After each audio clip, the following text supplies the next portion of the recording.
তো এই ভিডিওটা তাদের জন্য যারা আমার মতন প্রতিবন্ধী ভাইরা আছো। তো তাদেরকে আমি একটা কথাই বলবো, দেখো কে কী বলছে কিছু মনে ভাবো না। যেমন আমার যখন অপারেশন করেছিল, আমি যখন কলকাতায় ছিলাম, আমাকেও তখন বলেছিল যে এই পেশেন্টটা মারা যাবে। দেখো কিন্তু আমি তো বেঁচে আছি, আজ 9 বছর হয়ে গেল এইভাবে বিছানায় শুয়ে থাকি, হাঁটাচলা কিছু করতে পারি না। এই দেখো এই আমার অবস্থা। তাই আমার মতন যারা প্রতিবন্ধী ভাইরা আছে তাদেরকে একটা কথাই বলবো, মনে জোর রাখো আর বিশ্বাস রাখো যে একদিন না একদিন সুস্থ হবো, একদিন না একদিন ভালো হবো।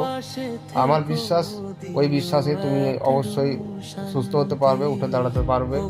তো কে কী বলছে কোনো কান দাও না, চেষ্টা করো নিজের মতো থাকার, ভালোভাবে আনন্দ খুশি থাকার চেষ্টা করবে। কষ্ট তো হয়, আর আমিও যেহেতু আমি তো তোমাদেরকে বলছি আমার জীবনেও কষ্ট হয়, আমিও প্রচুর কষ্ট পাই, কিন্তু সেই কষ্টগুলোকে ভুলে যেয়ে আবার নিজেকে হাসি খুশি থাকতে হয়। কেননা বাঁচার ইচ্ছে হয়, মনে হয় যে বাঁচবো, অনেকদিন বাঁচবো, অনেকদিন এইভাবেই বেঁচে থাকবো, সকলকে দেখতে পাচ্ছি। তাই তোমাদেরকেও বলছি মনে জোর রাখবে, কে কী বলছে কিছু মনে করো না। নিজের বিশ্বাস রাখো আর আনন্দ খুশিতে থাকো। তুমিও একদিন সুস্থ হবে, এভাবেই থাকো।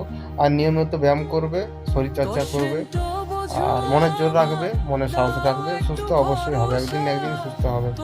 সবাই ভালো থাকবে, সুস্থ থাকবে।